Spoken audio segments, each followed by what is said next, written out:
What a day! What a day, my friends. Dear Member of Parliament, dear Rahul Gandhi, Madame la Ministre, chère Brune Poisson, Monsieur le Ministre, cher Hubert Védrine, Monsieur le Ministre, cher Brice Lalonde, Your Excellencies, dear Ambassadors, dear Dean of PSIA, cher Arancha, dear Professor Christophe Jaffrelot, dear guests, dear professors, dear students. Mr. Gandhi, this is a special day for us.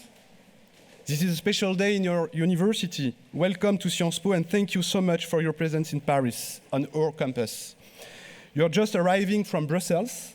I think that tomorrow you will be in Rotterdam, and we are very, very happy to have you with us today at Sciences Po.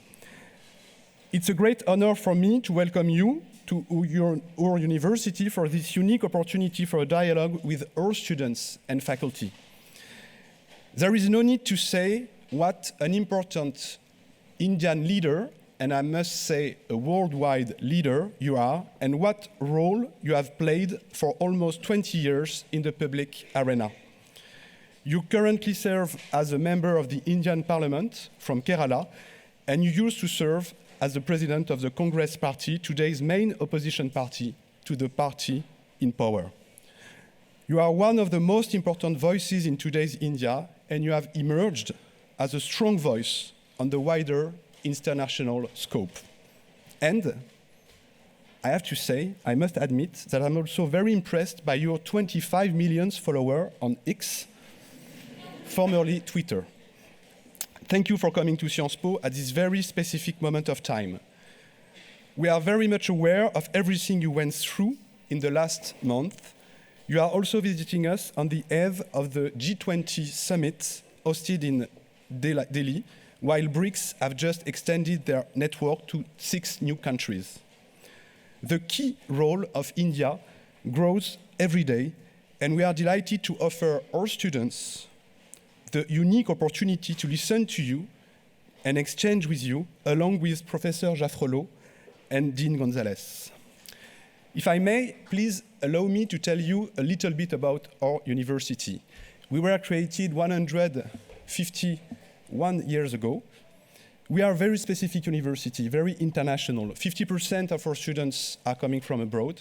We have more than 150 nationalities. International openness is a key component of our DNA, and we want also to have an interdisciplinary approach, and we do believe that this is part of the specificity of the strengths of Sciences Po. We do have also a specific raison d'être, understand our times, make a difference. And the students that you see in that room are deeply interested in politics, humanities, social sciences, and all the international debates. And again, they come from all over the world. Among these students today, I would like in particular to greet the students from PSIA, or Paris School of International Affairs, as well as the delegation from Le Havre, or campus that focuses more particularly on the history of the Asia-Pacific region. Indeed, Sciences Po is well known for being a central hub for international cooperation across continents, and India plays a key role for our international strategy. We have 500 partnerships with international universities, and we have held a permanent office in Delhi since 2007. And we have today a strong academic cooperation with India, with 13 partner universities over 6 cities. And we will launch in the following weeks a new cooperation with a master dual degree in urban affairs with TIS, the Tata Institute for Social Sciences in Mumbai.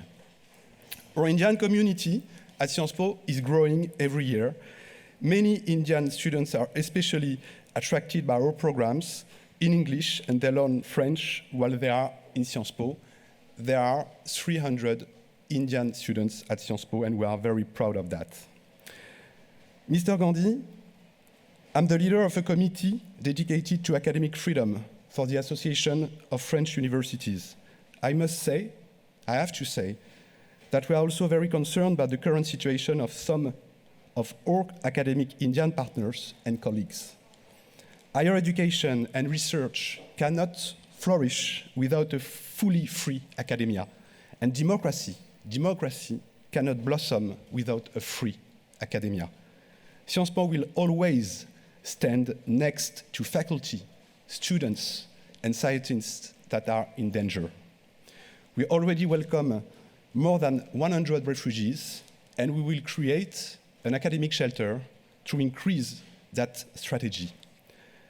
And last but not least, because Sciences Po is so committed to expand and support all our actions focusing on India and South Asia, we are very happy to announce that we will create a South Asia Institute of Sciences Po. This is a very important step for us. It will be a network where everything that is done on the region, in the region, for the region, can be supported and made more visible in order to foster synergies and engage new developments. I would like to thank very much Christophe Jaffrelot. Please, you can congratulate him.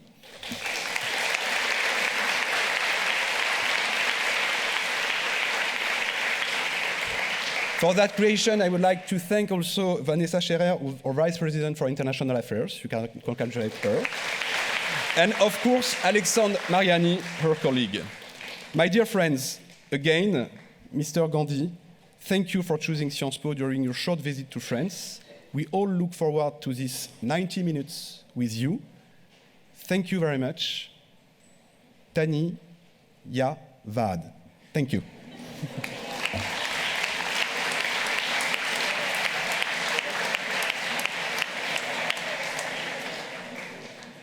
Okay, thank you.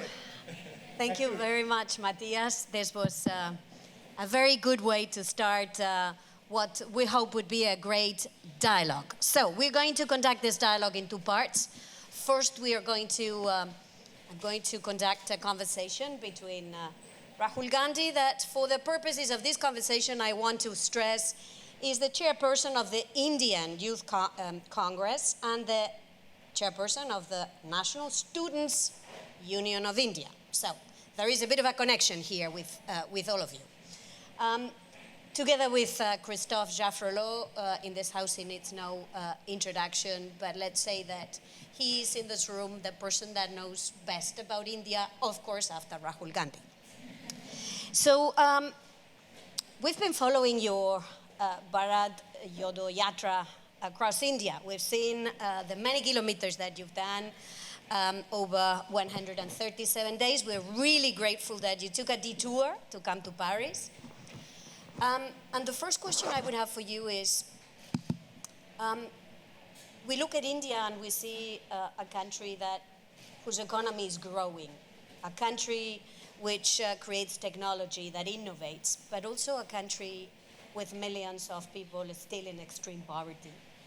So what is it that needs to be done to make sure that all these citizens are not left behind, that they also enjoy the benefits of this global progress? I mean, that's a very complicated question. First of all, thank you for having me here. It's an honor to be here. I'd rather be sitting there, frankly, but I don't have that choice anymore. Thank you for your time. India in our constitution is defined as India, that is Bharat, a union of states. So these states, they have got together and formed India or Bharat. And the most important thing is that the voice of all the people who are included in these states is heard loud and clear, and no voice is crushed, intimidated, because I believe that India has an inherent wisdom, that it has a very long history, a long tradition. And my experience has been that regardless of whether people are poor or rich, they have a sense of what India should be doing and where it should be going. So to me, the first step is protecting that voice and making sure that the institutions, the structures that protect that voice are working and are defended. That's where the whole thing begins. And I state that because when we use words like democracy, what we are actually talking about is the voice of people. And listening effectively to that voice, allowing that voice expression is central to any success. And we've experienced that. Pretty much everything that we've achieved so far, whether it is our economic growth, our ability to manage our differences, the bedrock of it is this idea that we protect the voice of all our people. And our leader, Mahatma Gandhi, said it best when he said that the most important voice is the one that's last in the line. It's the most difficult voice to protect.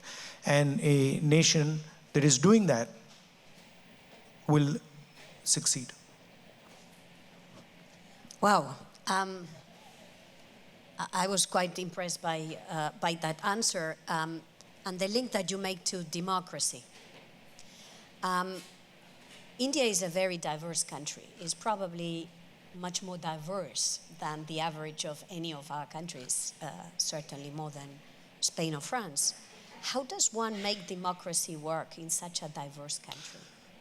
I mean, I think when people come from outside India and they have a vision of India, and in their mind they compare India to Spain or France or Germany, a much better comparison is the European Union, right? So India is much closer. Imagine a European Union that was an economic union and a political union that had a central parliament. That's India, right? So the deeper you take representation, the more you extend representation, the more you decentralize power, the easier that conversation becomes. Top-down structuring almost always doesn't work out. I'll give you an example. One of the most successful programs that we had in our last government was called the Mahatma Gandhi Manrega. It's a guaranteed work program, right? And that program started off in one district. It was tested, it was successful, and then it was scaled up from that one district to the whole of India. So that to me is the correct way to think about it. Don't think about it as top-down. Think about it as voice and bottom-up. And it's amazing to me how quickly information flows in India. I mean, literally something happens in Karnataka, in Kerala, thousands of kilometers away, and the system knows. Immediately we're like, they'll tell you, oh, look, that has happened over there. So it's a very vibrant, dynamic system. But it needs to be thought of bottom-up, and it needs to be thought of through a lens of empowerment of large masses of people. So, Christophe, you've been certainly observing India very, very closely. What would you say is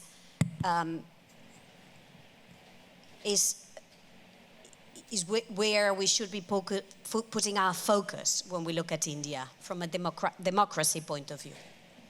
Well, that is something we can look at in connection to the previous question, diversity and democracy. We tend to consider that democracy has a problem with diversity. Far from that.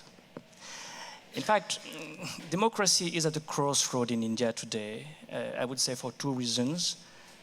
One, institutions are not what they used to be.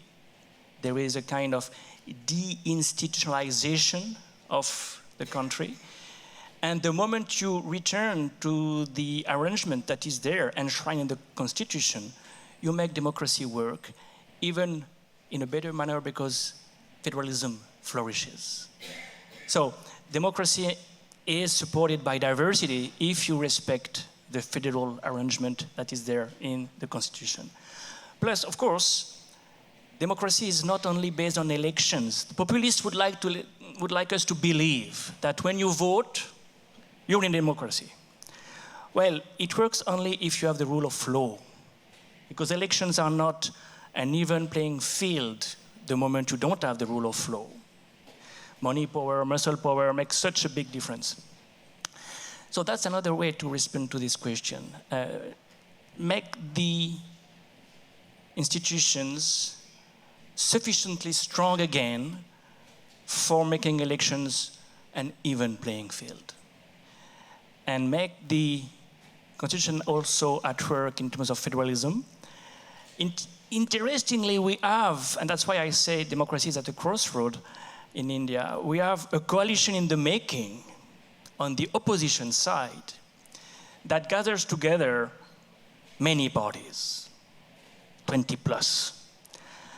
And that can be seen as a weakness. How can a government be stable when you have so many parties in the coalition? Well, if you remember the number of parties which were there supporting Manmohan Singh governments between 2004 and 2014, 15 and more than 15, you realize that there is absolutely no contradiction, on the contrary, between democracy and coalition governments. Manmohan Singh governments had a record growth rate, rights to information, right to education, right to food, NRHGA, plus federalism at its best, and stability for 10 years, the same prime minister. So there are responses to the challenges. There are challenges, but there are responses to these challenges, and they are there. They are in the Constitution of India in the first place. Thank you. Let's look at one area where citizens are really asking for action. If we are talking about democracy, citizens are asking for action on climate change. This is now an existential threat. And it's not just climate change, it's degradation of our environment, water, pollution, which enormously affects one part of the Indian population, precisely those that are probably disproportionately on the poor side, which is farmers. So tell us, what's your vision for accelerating the fight against climate change in India? Well, you know, India has a lot of poor people. And so having the type of conversation you have here about climate change is much more difficult. It's when people's basic needs have been met and you start speaking to them about climate change, they can say yes. But when basic needs have not been met, when people are hungry, when people are struggling, then that conversation is much more difficult to hold. So that's one problem that comes. So as far as the local environment issues are concerned, people understand them very quickly. So, for example, there have been floods in Himachal Pradesh. The whole of Himachal Pradesh knows that there's something very wrong, right? And those are relatively easier to deal with, right? Because there is a political will, there is a political expression that comes. Whereas the larger, sort of bigger questions, they don't enter the discussion, the political discussion so easily. From an Indian perspective and a global perspective, it's pretty clear that we are entering a number of transitions, right? So the one big transition is the energy transition, moving from hydrocarbons to greener energy. The other big transition is the transition in mobility, so moving from internal combustion engine to circular motion, motors, batteries. And on that, I think there is consensus that India needs to aggressively move towards greener energy systems and needs to have a clear strategy on how to make this transition. And that discussion is ongoing in India, and it's broadly heading in the correct direction. I'm going to open the floor to you in a moment, so start getting ready. There are mics on both sides of the aisle, so you have to queue, as is the tradition, and you will put the question forward. But before we do that, and while the students break the ice, there is at the moment a big international gathering taking place in India. It's called the G20. So on which side is India in international relations? At the end of the day, this is also a place where we study international affairs, right? So on whose side is India? You know, there was a leader in India once, and they were asked, on whose side are you? Do you lean left or do you lean right? And she said, no, we stand straight in the middle. So I don't, when you're dealing with a country the size of India, we have to have relationships with multiple different countries. And I think it's a simplification to say, whose side are you on? The blunt answer to that is we are on our own side. And as a nation, we act in our interest. And we do whatever suits us with regards to our interest. I don't think it's so black and white. Are you on this person's side or are you on that person's side? For a large country like ours, it becomes very difficult to come up with an answer for that. But we do have a strong view that voice and democracy are important. And you, Professor, spoke about democracy, and I stress the word voice, because it goes to his point. You can have a democracy without giving people voice. You can construct structures that actually don't end up giving people voice. So when we think about democracy, it's very important to remember that the entire structure of democracy is designed to guarantee voice. So that's something that in India we're very particular about. Frankly, because as a union, we would not survive without it. If we simply would not be able to manage the complexity, the diversity of our country without giving free expression to the voice of our people. It would be impossible to do, right? So we're committed to it, but we also need it. Well, very important question indeed. And there is a consensus clearly in India. The legacy of non-alignment finds expression today in new words such as plurilateralism. And indeed, every political force is in favor of a multipolar world, a world in which India could relate to different power centers. So the EU is a pole, Russia is a pole, the US. The question I have more and more at the back of my mind is this tenable in a world that is more and more bipolar? And the way BRICS have been expanded recently, an initiative taken by China, shows that there is an attempt at building a camp that would be large enough for competing with the existing multilateral system the UN has created.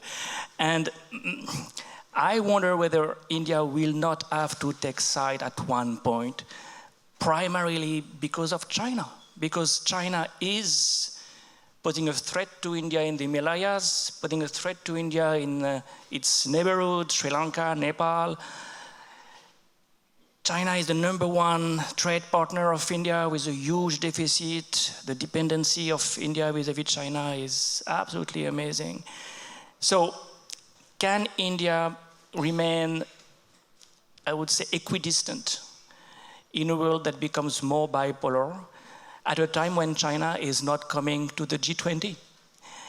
which is a way to tell the world, this is not my system anymore. And India is inviting everybody minus China. So that's only for the next meeting, probably. But you know, I mean, I'm sure many of my friends from India will understand this. This notion of, you know, clear-cut black and white, this is not an Indian notion. Indian people, their basic architecture is designed to deal with much more complexity and much more nuance. So I don't necessarily buy the, you know, you're either on this side or you're on this side. But I can see clearly that there is a problem, right?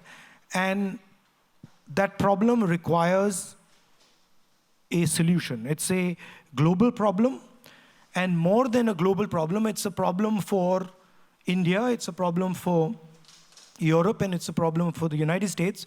And frankly, it's a problem for all of you in this room, because you're going to have to deal with the problem. And the problem is that we have a planet today where the bulk of production, the bulk of manufacturing, the bulk of value addition is being done in China. And I'm not going to comment on whether that's a good thing or a bad thing. The Chinese have successfully competed against us and achieved it, right? There is a problem with, in my view, there is a problem with the way they do it. They produce, they're very good at producing, they produce the phone in my pocket, they produce the camera, but they do it in non-democratic, coercive conditions. And the problem is that for us, we need to think about production in a democratic environment, production in a non-coercive environment, and we need to be able to compete with them. Meaning,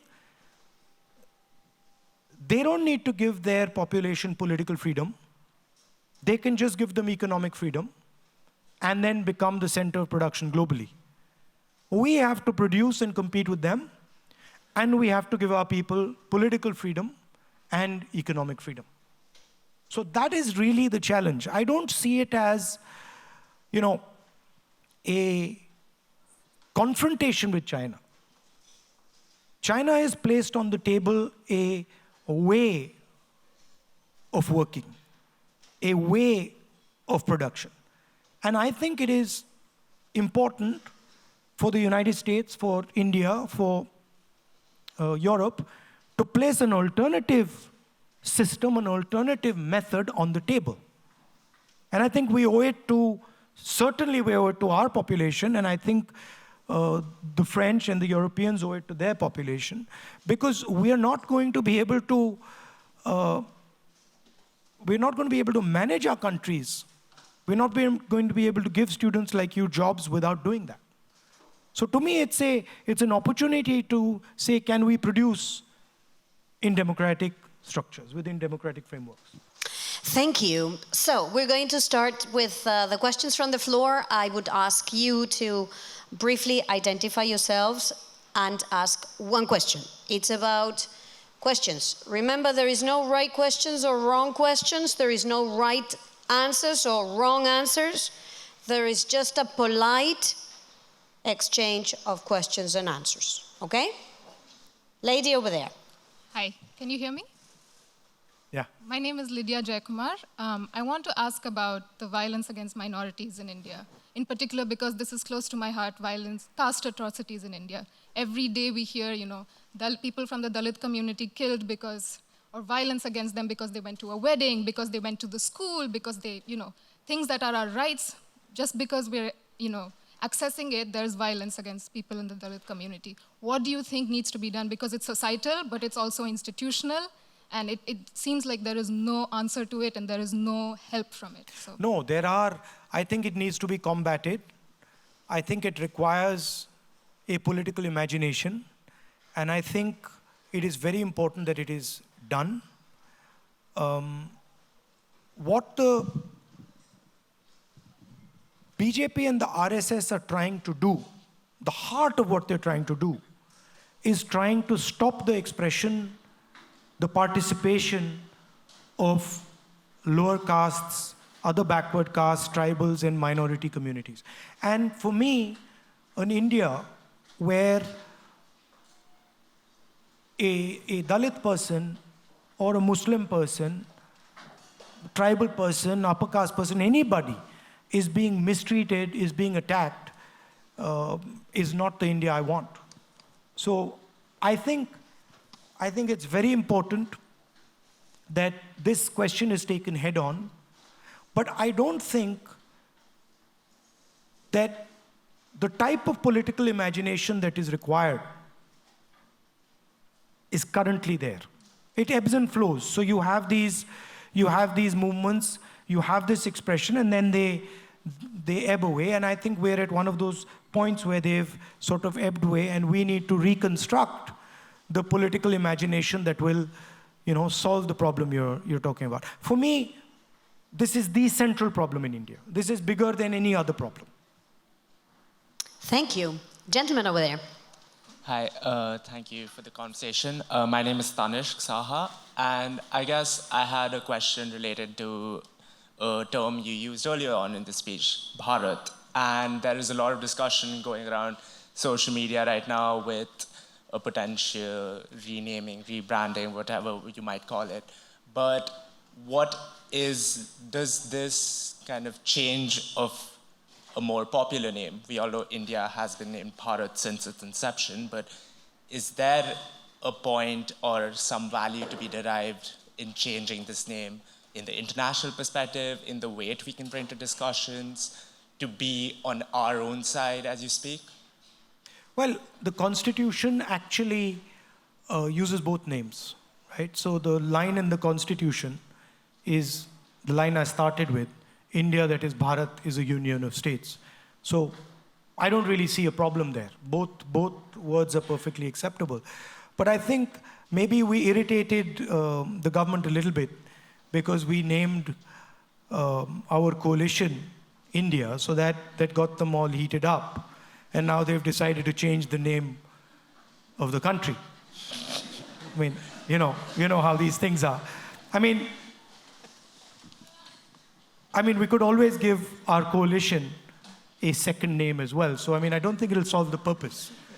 But people act in strange ways. What do you think about it? I personally believe it might not be the best thing to focus on right now, especially given that the country is it's at the focus of this big summit that's taking place. World leaders are there to discuss so many different issues. I found that it could have been something that could be tabled for a later moment if it was necessary, and focus about issues inside and other issues. You're right, but there is something deeper that is going on, which is that people who want to change the name of anything are basically trying to deny history, right? The fact of the matter is, whether we like it or we don't like it, we have a history. We were ruled by the British, we fought the British, we defeated the British, right? I'm sure the English don't like it, but English is spoken by more Indians than English people. It's our language, more than theirs. Right? Yes. And we speak it in our own way. We twist it and we turn it maybe in ways they don't like. So the English that is spoken in India is actually a different expression, right? That is spoken in England. Embedded in that English is a huge history, a lot of pain, a lot of happiness, imagination, struggle. Those things are embedded. And the people who want to change the name want to erase that. They don't want that the history of our country is known to our future generation. It disturbs them, right? I believe that we should accept our history. If we were ruled by the British for 100, 200 years, okay, we dealt with it, and let's move on. So it's a deeper question. Thank you. We're going to go up there. Hello, my name is Lydia Bilali. I am a student here at Sciences Po. And for the past 3 months, I've been interning as a research intern at the German Institute for Global and Area Studies on a project that focuses on the weaponization of anti-fake news laws in South and Southeast Asia. And I've been researching a lot of dozens and dozens of cases of journalists in India that have been targeted and silenced and punished by using the Indian Penal Code. So with this consideration, my question is double. So firstly, how can we continue justifying and saying that India is the largest and biggest democracy in the world? And two, what is the opposition doing to help these civil society members? Thank you. I mean, I walked across the country 4,000 kilometers to raise some of these issues. What you're saying is absolutely correct. There is a tendency now to intimidate, to threaten, not just members of civil society. I have 24 cases on me. I've got a criminal defamation judgment against me. The first time in Indian history that somebody has been given the maximum sentence for criminal defamation. Very convenient that I needed the exact number of days that they gave me to be disqualified. So we are dealing with this issue. The democratic expression is deeply embedded in India. And the fight to keep the democratic structure of India alive is ongoing and very vibrant. We are part of that fight. Now, when that fight is over, if that fight is over, and the other side wins, then I would agree with you. But that has not happened yet, and I do not think it's going to happen. We are going through a process. We are going through turbulence in our democratic structure, and there are millions of people, I'm sure many, many youngsters in this room, who really believe in that democratic structure and are going to defend it with everything that they've got. So it's a fight, and I think it's also an opportunity to rethink and to reimagine our country. There are many things that can do with improvement, and I think this is an opportunity, this is a test that many countries go through, and I think we'll come out just fine in this test. Thank you. We're going to go to the lady over here. Hi, my name is Anna. I'm a student at Sciences Po. You spoke about the floods in Himachal. I'm so glad you brought that up, because while climate change played a big role in the floods, one of the key factors was also the dams and the hydropower projects that have been building in Himachal. So my question to you is, what do you plan on doing about these mindless constructions that are across the country? It's not just the case in Himachal. You see this pattern everywhere where climate change and this kind of development they're going hand in hand and causing havoc, and Indians are losing lives to this. Yeah. No, and Himachal, of course, there's a huge amount of roads that were built without proper planning, in a hurry, a huge amount of corruption that's involved there. So these things combine to give you the type of result that you got in Himachal. But it's a balance, and you have to operate in a sensitive way. If you involve people at the lower levels of the democracy, if you involve people at the ward level, at the panchayat level, they are able to give you much better feedback on how some of these problems should be solved. So it is a huge part of the problem is actually centralization of power. And the person taking the decision actually doesn't know the ground reality of what is going on. So I think in a lot of these issues, land issues, environment issues, the more aggressively you decentralize power and the more you involve people in their discussions, the better outcomes you have. And I've experienced this personally. I went to Ladakh just now, and this is a huge issue in Ladakh. And pretty much everybody over there is saying, listen, if you give us local government, we know how to handle these issues. And, running Ladakh in a centralized way is just not cutting it. And please give us the funds and allow the local representatives to do the job. So there are, decentralization of power is a very effective tool to deal with some of these problems. Also, you have to be sensitive and think a little bit about the long term. When you see what is happening in Himachal, what happened in Uttarakhand, it's short-term thinking, it's not planning things properly, and getting ahead of yourself like that. All right, thank you. Thank you. The gentleman over there. We have many of you. There is a lot of interest. So let's try to make it concise so that we can fit as many of you as possible. Thank you. My name is Elias, and I'm a German-Canadian student studying international security here at Sciences Po. Under the BJP government, we've seen significantly warm ties between Israel and India. My question to you would be, if you were Prime Minister of India, how and would you change these relations? And would you change your approach to the Israeli-Palestinian issue?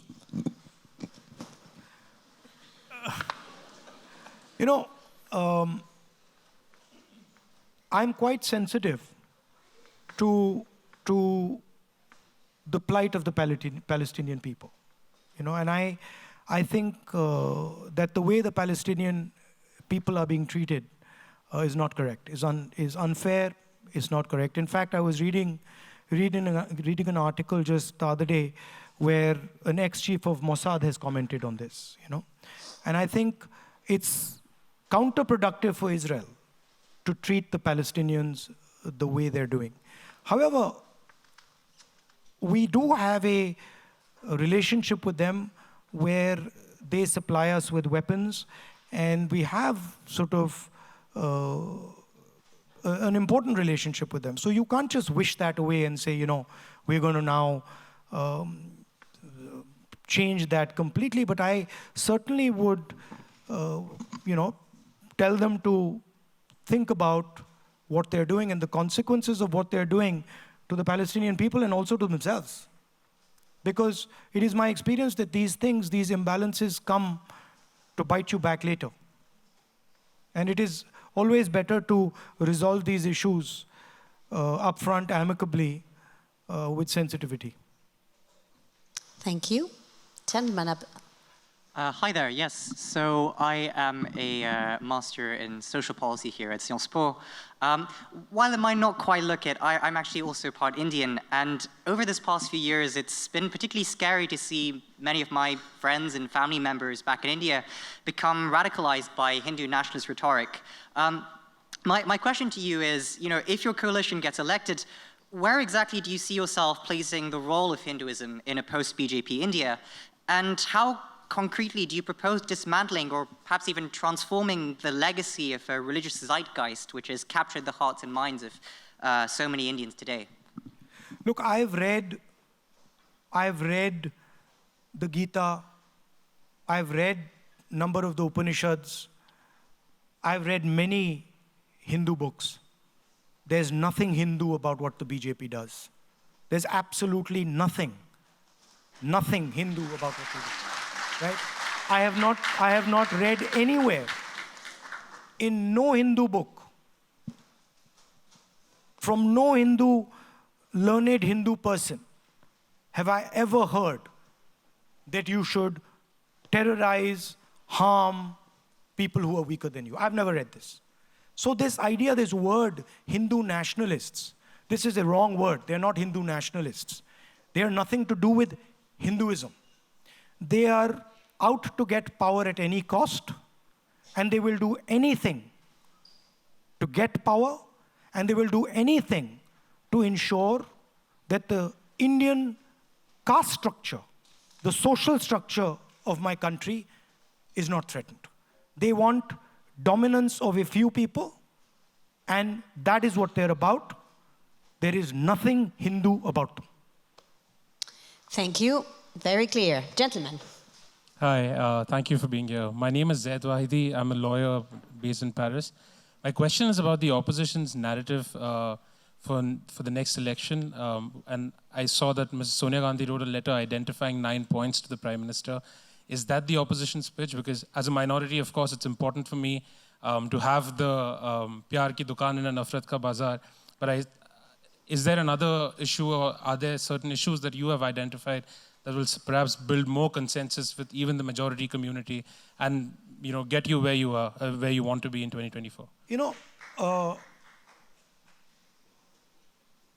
When you see the people on the stage in the India coalition, you must realize that more people from the majority community vote for us than vote for the BJP. 60% of India votes for us. 40% of India votes for them, right? So this idea that the majority community is voting for the BJP, this is a wrong idea. The majority community actually votes more for us than they vote for them, right? They do polarize society. They divide society. They spread hatred in society. And that is their mechanism. They also happen to have very good relationships with the most powerful, richest crony capitalists in the land, who finance them, support them, help them do what they do. And so this is the architecture that stands behind the BJP. The idea that Mr. Narendra Modi is orchestrating this thing is a gross simplification. Mr. Narendra Modi is an instrument of the architecture. And I'm pretty confident that the RSS can get rid of Narendra Modi in 5 minutes if they want to, right? It is a structure that is doing this. And that structure is now a threat to Indian democracy. So we are committed to fighting that structure. What are the broader elements? The first thing is the gross inequality that is taking place in India, right? Few business people who are billionaires. The third richest person on the planet was Indian, and 90% of India going back into poverty, right? So that's the first thing. The second thing is we have to solve what I was talking about earlier. We keep talking about economic growth. You read the newspapers about economic growth, right? Have you ever read in the newspaper next to the economic growth question the employment question? Has anybody in the newspaper said, wait a minute, we are growing at 7%, 8%, but we have the highest unemployment rate in 40 years? That's a much more interesting question to me. Because we can grow at 9% and give none of you jobs. Right? That's what's happening. Right? So that's the second big question. And the third question that is very close to my heart is the large mass, the real power of India is in the lower castes, the other backward castes, these communities. And they are not given any space in the governance of India. They're not given any space in corporate India. They're not given any space anywhere. And that to me is a crime. So those would be the central thrusts of how we would think about it. The final thing I would say is that one way to look at India is that it is making a transition from rural to urban.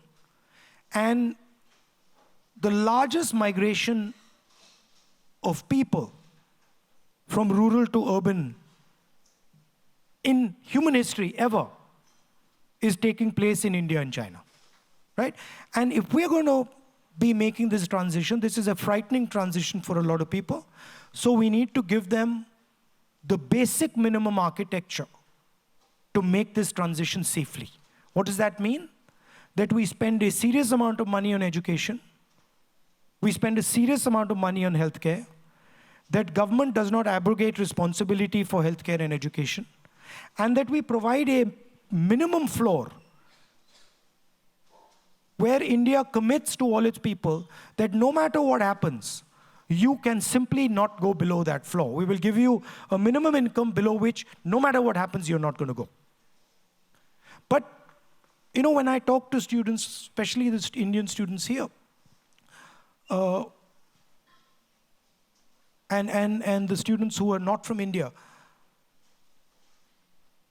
the injustice that the caste system in India does, the pain and trauma that the caste system in India causes is beyond anything I know anywhere else in the world. And so I see my politics as challenging the idea that there should be this caste order in India, that there should be this permanent hierarchy in India, and that some people, should have access to all the institutions, all the structures, and other people should just live a life of poverty and misery. So this would be the framework that the Indian coalition would be talking about and thinking about. Thank you. Gentleman over there. Thank you, ma'am. And by the way, when I said minimum floor, I didn't only mean financial floor. So I think the idea that 200 million people can feel uncomfortable in India today, or Sikhs can feel uncomfortable in India today, I think that is a matter of shame for us. And I think that needs to be corrected. And there are minorities who feel that way. There are lower caste people who feel that way. There are women who feel that way. And so we are very strongly committed to this.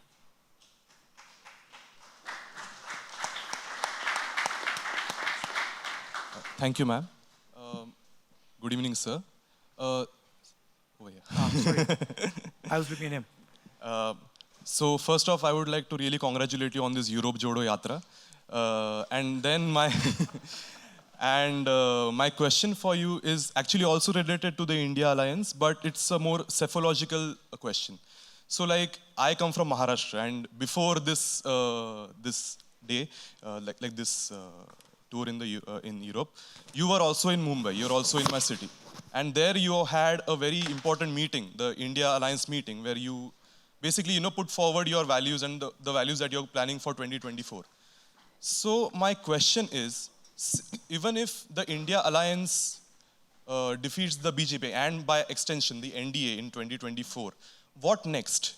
Because most of the components of the India Alliance were themselves formerly part of the NDA, and it can be perceived that these components are only there to defeat the BJP and be in power. So once they do come to power, will this Pyar Ki Dukaan, will this entire this narrative still remain, or will it just be a relapse to the mid-90s period when we did not have kind of stability? And just another follow-up. There's just one question, remember? Yes. Because there is a long queue. Let's leave it there. All right.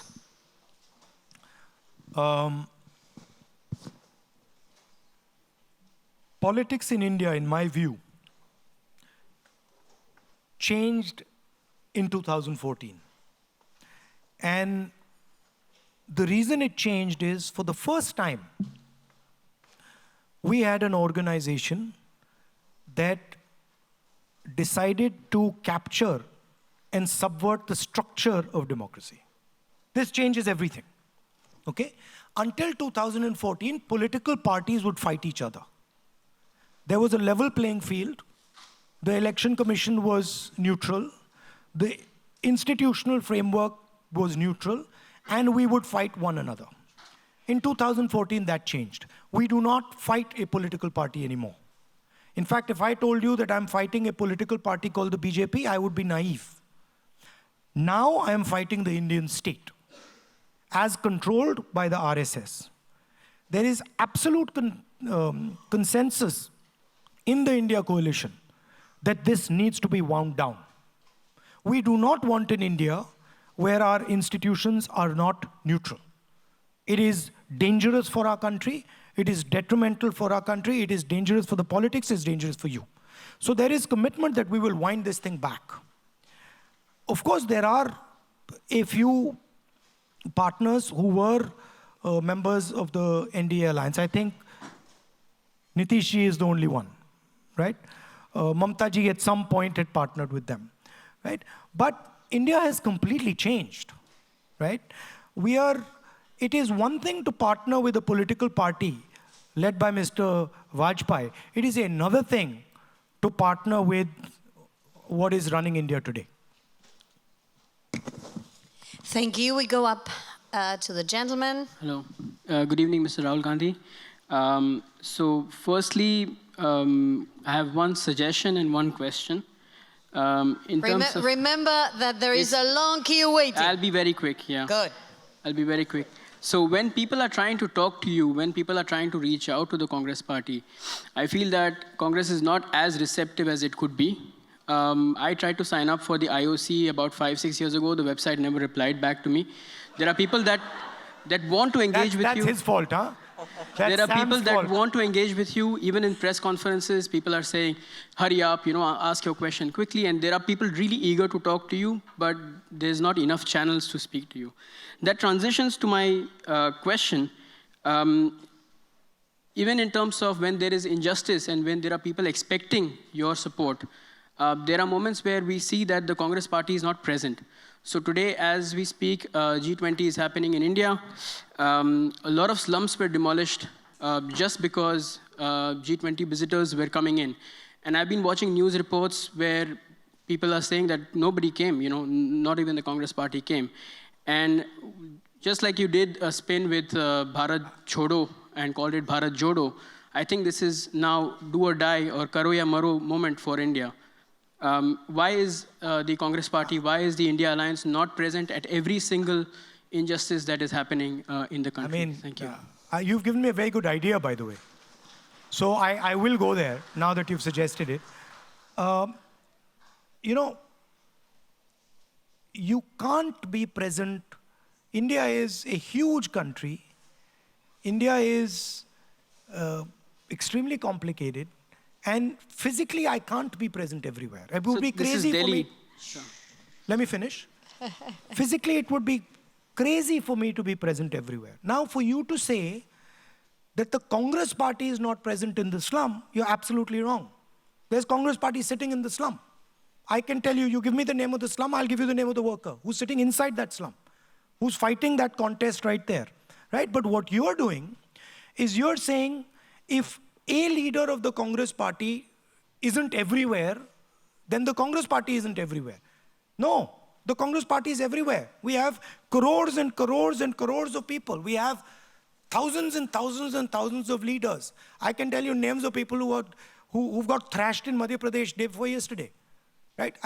But the way the politics has shaped out, and it's not your fault, the way the politics has shaped out, the way media has shaped out, they will focus on one central point. And they will say, oh, look, this is the point where everybody should be looking. But the political battle is taking place all across the country. We've got people running around, getting beaten up, getting killed, getting shot. I can give you their names if you want to see them, right? So don't think that I am the Congress party. I'm not the Congress party. I'm one element of the Congress party. And there is a massive organization that is countering this force. And I'm very proud of what they do. I cannot tell you how much some of our people suffer. I cannot tell you what they have to go through. So, but that is the nature of the politics now, I did mean the Congress party, not you individually, but thank you. Remember. But you got my drift. But you've given me a good idea. I'm going to go to the slum there. All right, gentleman over here will be followed by the lady over there. Hi, my name is Mangesh Krishna. And by the way, if you want to work with us, please, we could use someone like you, so please have a chat with him. We'll arrange it right now. Sam, your website. We are chaotic though. How do you know which one he's addressing? Okay.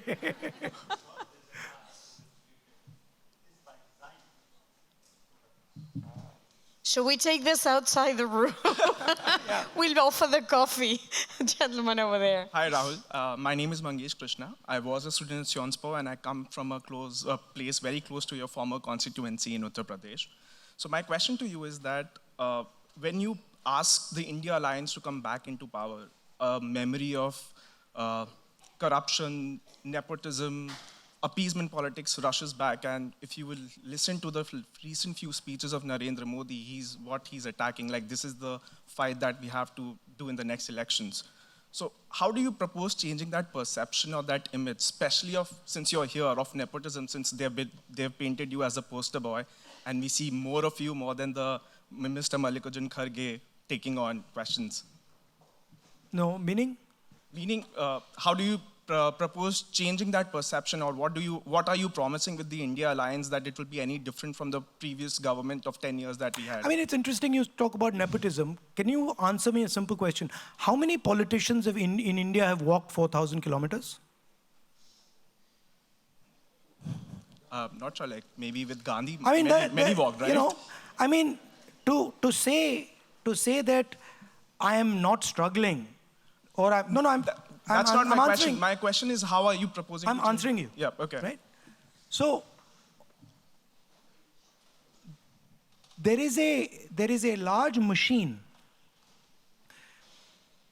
a machine that is financed by group of crony capitalists that pushes these agendas, right? And spends thousands and thousands of crores to push these agendas. I've experienced it personally, right? There are a couple thousand BJP guys whose USP is to sit there and twist everything I say. It's a machine, okay? However, we have found that there are serious limitations with this machine. I've found that when I walked from Kanyakumari to Kashmir, the machine couldn't do anything. They kept trying, they put in their entire effort, nothing happened. Why? Because we were having a direct connection with people, right? Also, please realize that the perception that you get from the media is not the perception that a farmer in India gets. Is not the perception that a laborer sitting in a village gets. Is not the perception that a small businessman whose entire life has been blasted out because of GST and demonetization gets. He has intelligence, and he starts to ask himself questions like, why am I not able to make any money? Why is it that my business has collapsed? Why am I being forced to do this GST in this particular way so that it helps that big businessman? These are questions that are being raised. And these are questions that are changing the narrative, right? And it's very obvious to us. So it is a battle of ideas. Don't underestimate our strength. Don't underestimate the strength of the Congress party and the strength of the opposition to create a narrative. Do you feel that there is a narrative against the Prime Minister? You don't think so? Well, I certainly think so. I certainly think so. I can see it in India. I saw it. Are you telling me that there was no narrative against the Prime Minister with the farmers sitting outside Punjab? I mean, come on. Try sending the Prime Minister to those farmers and see what happens. Right? So there is a battle taking place, and we are very confident in that battle. And let's even look at what happened in the Karnataka elections. What happened to the narrative in the Karnataka elections? How come the BJP was not able to win the Karnataka elections? We changed the narrative. We made it, we constructed a narrative that destroyed the BJP's narrative. We'll do it again in Telangana. We'll do it in Madhya Pradesh. We'll do it in Rajasthan. We'll do it in Chhattisgarh. Within 3 months, you'll see it. Sure, best of luck. Thank you. Over there. Hello, thank you for this insightful talk. My name is Antonia Pup. I'm a first-year master's student at PSIA, and I come from Romania. And my question is regarding India's stance on the war in Ukraine. There are a lot of people on the war in Ukraine. There are a lot of people that blame India for not being that vocal anti-Russia, not being that vocal pro-Ukraine. And in this aftermath, my question is, because I don't think India is the first to blame. I think first we should look in our own backyard and try to leverage our way out of this black and white strategy that you condemned and have a more sophisticated approach to the so-called global south. Do you think we can build such strategies together, especially in the context that the security turning point is coming to your region right now? See, I think the war in Ukraine is a tragedy. It's a tragedy for Ukrainian people. It's a tragedy for Russian people. And I think the sooner that tragedy is stopped, the better it is for everybody. India has relationships with the United States. It has a relationship with Russia. It has relationships with Europe. And India also has something called self-interest, which as a nation state tends to influence what we do, right? So some of those things will affect the way we react. But what I will leave you with is that we are in a time of transition. We're in a time where the sole superpower is being challenged. We're in a time where we are facing an energy transition, a mobility transition. And remember, the last time we went through this time, we had a world war. So we are heading into a turbulent time. And you will see more and more of these type of conflicts breaking out. They're going to happen. And I think we need to think about that, and we need to make sure that we reduce the impact of this instability. But I'm pretty sure that you will see the levels of violence increase as this transition goes through. Thank you. Thank you. Up there, gentlemen. Thank you for this wonderful conversation. My name is Anubandh. I have a question that in the last 10 years, we have seen that the social fabric of India is under deep pressure. It's been damaged when it comes to the treatment of minorities, be it religious or caste, the treatment of women, the tampering of history books. So clearly, I mean, the India bloc has a political challenge ahead of them, and you do oppose the politics of BJP. But let's imagine that tomorrow India bloc comes to power. Proactively, what plans, what strategies you will put in place so that this social fabric will be repaired? And lastly, in this, how important for you is the support of non-residential Indians for the election campaign next year? Thank you. No, I think, you know, it's not a, people don't remember this, but most of the freedom fighters in India, Gandhiji himself was a non-resident Indian. He lived in South Africa, and he came back to India for the freedom struggle, right? And if you look at the top leadership of our freedom struggle, they were all people who had lived outside and had come back. So I think you're central to this struggle. You know, when you were saying that, I could sense in your voice the disturbance you felt, correct? This thing is disturbing you, that your country is taking a direction that you don't like, right? This is a very powerful thing. I was very happy when I heard you, and I said, see, there's another person who cares deeply about India and who's going to defend India, right? And who's not just going to sit there and watch the thing be attacked, right? And there are millions and millions of people like you here and in India. So you give me hope, and listening to you makes me happy. Involving people like you in the structures of governance, in the politics, involving people like you in the institutional framework of India is what we have to do. People who have a feeling that goes beyond their own personal likes and dislikes, about their personal greed, who have this feeling that actually I don't like what's going on here, and I am ready to do something about it. As I said in the beginning, we have to solve the production problem.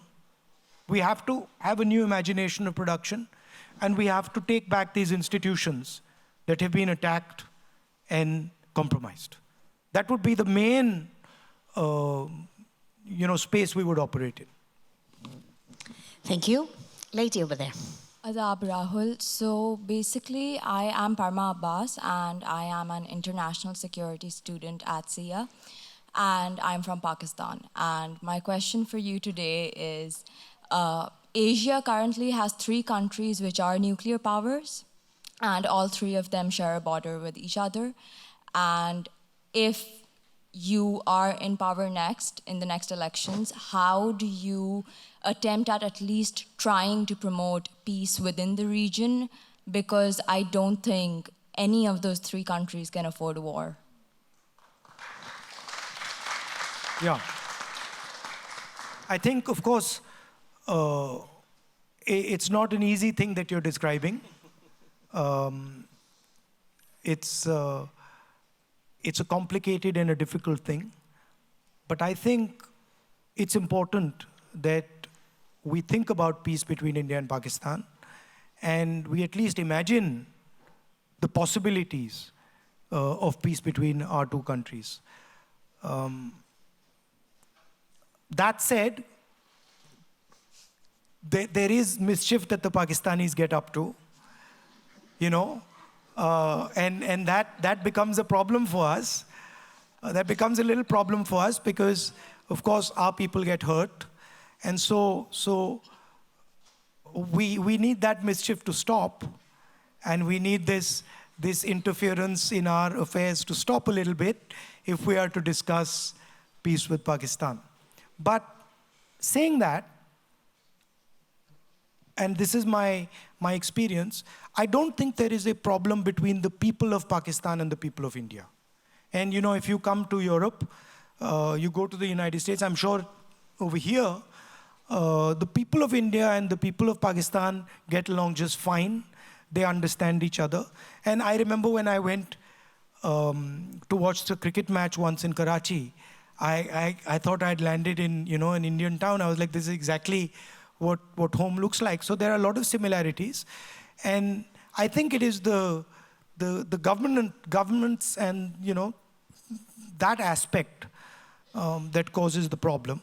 And I think we should think about increasing communication between our people and trying to at least build the foundation of a peaceful future. Thank you. Thank you. What are you studying?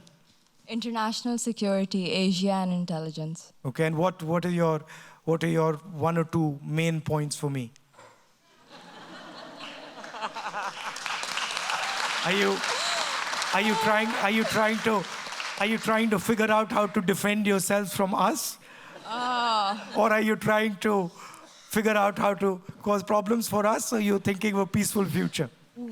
I think currently we are trying to be friends with China, and you're not liking that very much. And then, since we're neighbors, I think India is also very mischievous, so something we both have to work on. But you have to be, but you know what? You have to be very careful who you give financial control of your country to.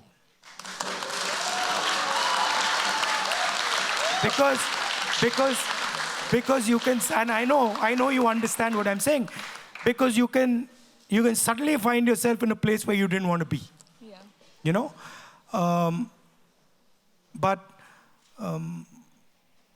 I think there is maybe not in the short term, but I think in the medium to long term, there is scope for peace between Pakistan and India. And I think youngsters like you should be thinking of a world where that happens. Thank you. Thank you. Nice.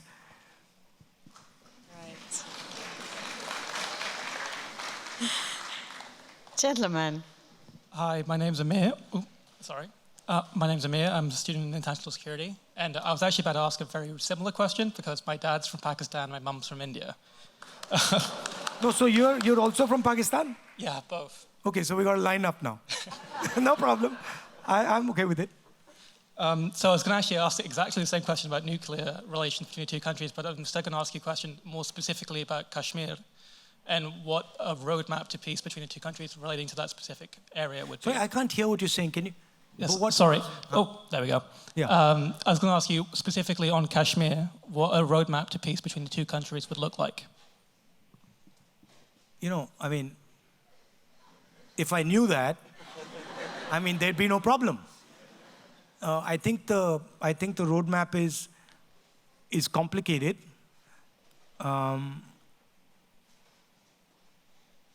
With regards to Kashmir, of course, in the Congress party we had,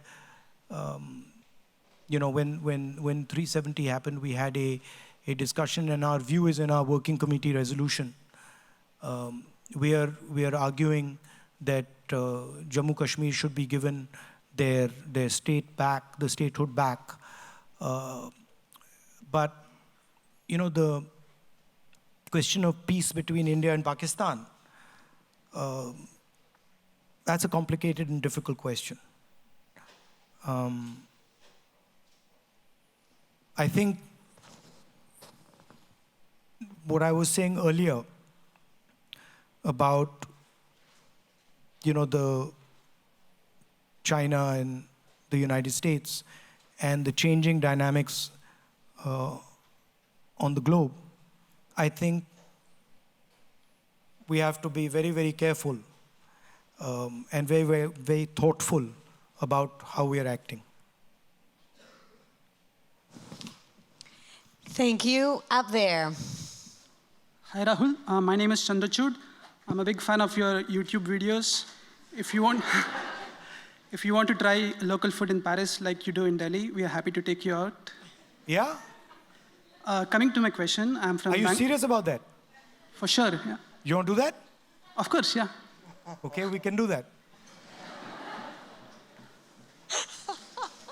Coming to my question, I'm from Bangalore. So where are you going to take me to have local food then? The Quartier Latin. Huh? Where is he going to take me? So, where is this place? We are in the Quartier Latin. It's the student area of Paris. No, but where are you going to take me for dinner? I'll pick a place in the Quartier Latin. I'm not sure yet which one. Okay, let us know and we'll do it. Great. So my question, I'm from Bangalore. I studied here at Sionspor between 2012 and 2014. Then I did another master's in computer science, and now I work in AI. For many reasons, for example, creating my own startup, it would be convenient to take up the French citizenship. But as I want to continue voting in India and also maybe set up something over there, I've chosen to keep my Indian passport. Would you support dual nationalities for all Indians abroad? I mean, these are complex questions where you can't give these things don't work that, you know, you support it so it happens. These things are much more complex discussions and they have implications. We can certainly think about it and have a internal discussion in our party about it, a serious discussion about it, but it's not something that I have really thought about in detail. Okay, thank you. Would you like dual citizenship? Yeah, that would be great. Yeah? Most of you would like it, right? So but why? But is that a sort of a hedge? Is it a hedge? No. It's a little bit of a hedge? No, you want to have the best of both worlds. Why not? Yeah. Okay, we're running very, very short of time, so we're going to take 2 additional questions. It's already an extra. I would like you, guys to be short, the lady and then the gentleman. The lady, please. Good evening, Mr. Gandhi. My name is Smriti Bhatt, and I'm a master's student from Social Policy and Social Innovation. As you already have answered partly my questions, I will try to keep it short. The place in Delhi which is being, where people are being mobilized in lieu of G20 is Badarpur, where you plan to go. The slum? G20. Yeah, okay. Where they've been, there's slum been broken. Yeah. You plan to go there, so I'm just like letting you know the name of the place. They'll be very annoyed with you, by the way. It's okay. Yeah. It's okay. In all honesty and humility, I wish to ask you if there is a defined secularism or a future of defined secularism in the country. If the party comes to power in the next elections, how do you specifically counter the hate and the chest thumping that has happened in the past few years regarding religion and education? And you can choose to answer whichever. You know,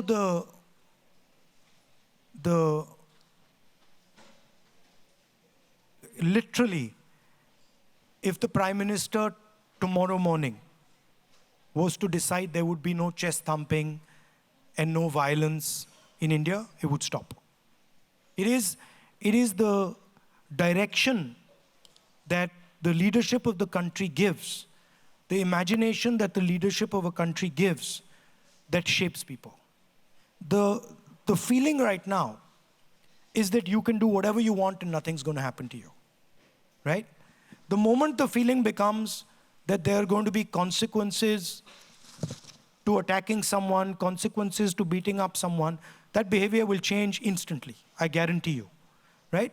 That doesn't resolve the earlier question about institutions, which is this sort of disease that has now entered the Indian institutional framework, where the neutrality of those institutions has gone out of the window. And I think there, frankly, we will have to make examples of people. We'll have to make sure that some of the people who have done what they have done pay a significant price for what they've done, so that anybody who's thinking about doing it again understands that they will also pay the price for attacking the soul of India. Because that is how I see it. This is an attack on the soul of India, and the people doing this should pay a price for it.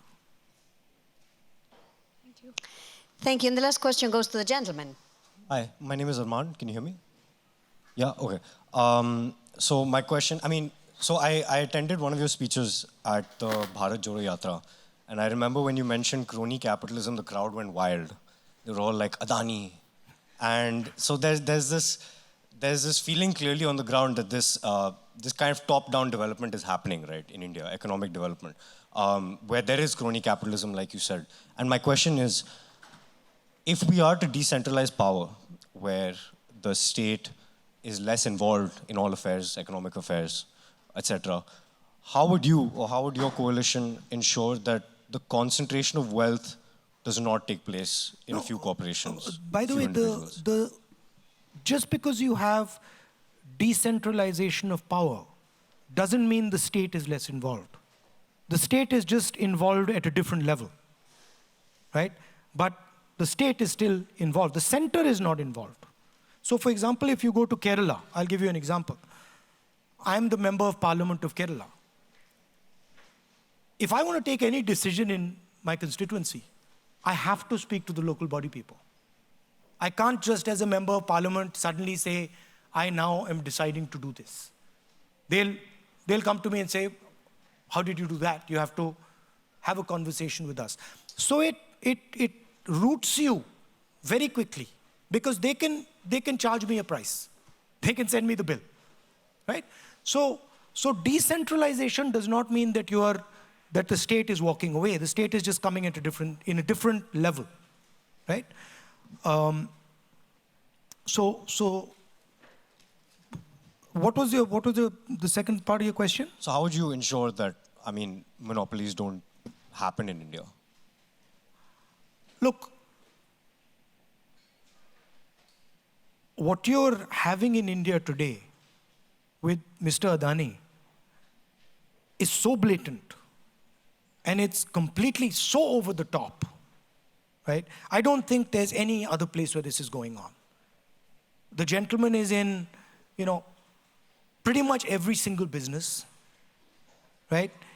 As people know, he's manipulating, he's sending money out of India. He's manipulating his stock price. He's using that money to buy Indian assets. It's a big circle, And part of the reason the Prime Minister suddenly got so excited about this Bharat issue is because of the Adani story. Everybody knows it, we know it, that there are very close linkages between the Prime Minister and Mr. Adani.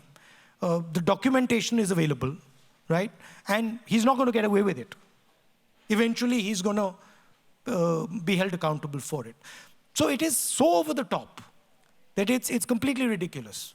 However, you can have policy structures that seriously affect how you distribute income. I'll give you an example. The GST, right, is a tax on small and medium businesses. Small and medium business has to hire an accountant, has to go through a whole process, which costs him relatively much more than it costs Mr. Adani, right? Demonetization is an assault on small businesses. Demonetization wasn't about black money. It was about breaking the back of small and medium businesses in India to pave the way for an Adani. So how you define policy and how you think about policy, where you put money, fundamentally determines how you distribute it, right? So those things are not difficult to do. Manrega, do you think Manrega distributes wealth? Hugely. Right to food distributes wealth. Supporting small and medium businesses distributes wealth. Developing skills distributes wealth. Destroying small and medium businesses concentrates wealth. GST applied the way it is concentrates wealth. What you did during COVID concentrates wealth. Giving a free pass to every large business guy and forgiving their loans and not forgiving the loans of farmers concentrates wealth. So what you do is very clear. It's not complicated. And we have a history of doing it. Can I have the last So question, as we're coming to an end, I wanted to see if you had a recommendation or a parting message for these students. At the end of the day, you're the chairman. This is quite an unfair process here because I've been asked, I don't know how many questions, and I'm not allowed to ask even one question. But that's the nature of the game. So I would quite like to know from the students here. I mean, I didn't study in Paris. I studied in the US and in England. What is it like to study here?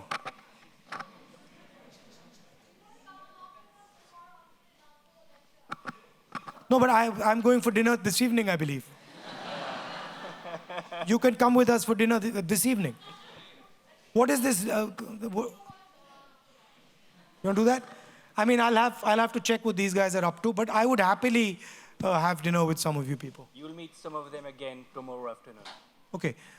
So do you like Paris? Have any of you studied in England, in the United States, to give me a comparison? No? What is, tell me a little bit about the sort of riots and stuff that is going on here. No, I'm curious. Hello, can I say something about the question? Can someone give me a little bit of a Yeah, but it's not for a question. You have to answer his question now. We are past that time. Can I answer your question, please? Yeah. Okay. Sorry. In India, a lot of caste is there. Is it? So you told me that India is a poor country. In 50 years, it was Congress party is there. So till it's not India, it's a developing. How can you explain for this?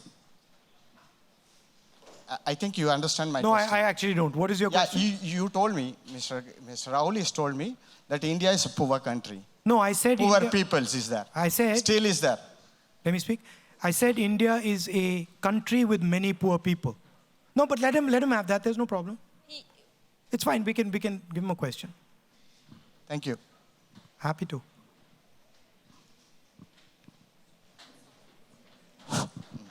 Yeah, the first beginning you told us, for everyone is known. Say a lot of poor people is India's there. 50 years in Congress it was the government, it is there. 3 more generation it was there. It's a caste wise, economical wise, why you don't want to give the priority, then why the people giving to election ministros is a giving for free everything. You have to put some of the development side for that minister in the election. No, you're saying that we are giving free things to people? Yeah. Are you saying that working 8, 12 hours a day and being paid for it in Narega is free? No. I'm not telling it about the politics. I'm asking about you. If you'll come next time, is it possible to caste-wise remove all the caste, only for the economical weaker section? Brother, yeah. India has 1.4 billion people. Doesn't matter. It is political. Let me answer you. Yeah. Yes. India has 1.4 billion people. Yes. To transform a society with 1.4 billion people is a task that takes years. India has had huge success in transforming itself. India has come from being an extremely poor country to being a very successful country. But you have to realize that these things take time, and these are processes. And this whole talk has been about how I'm worried that the institutional structure of India that protects India and has made this success possible is being attacked. Yeah, that's why I'm telling you are. I think this cannot become. Your father is told that one Indian getting 1 rupee. Excuse me, sir. Yeah. Sir, the rules of the game are clear in this house. It's always like this. So I would really ask you now to give a huge applause to our guest speaker.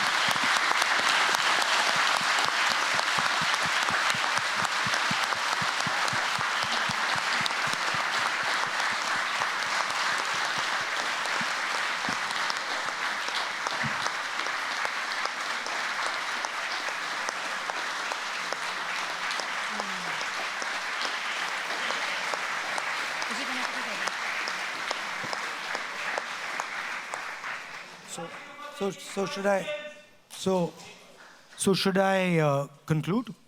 I think Do you want to know about riots? I think we have concluded, yes. I'll just say 2 words. Please. So just to finish and not to drag it on too long, I see a lot of Indian students here, and I also see a lot of French students, European students, and students from all over the world.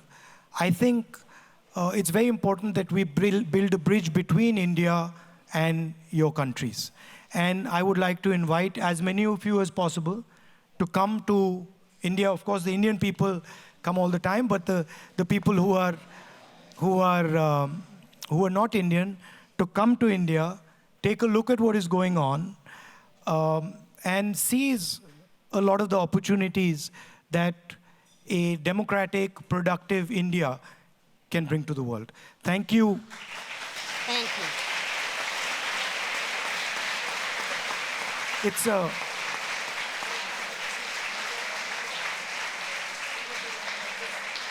It's a chaotic and fun place. So do come. And if there's anything we can help you with, especially the Indian students, please let us know. I'm happy to come and try your restaurant with you if you want. Thank you. I'll ask you to remain seated until we exit so that we can do this in an orderly manner, okay?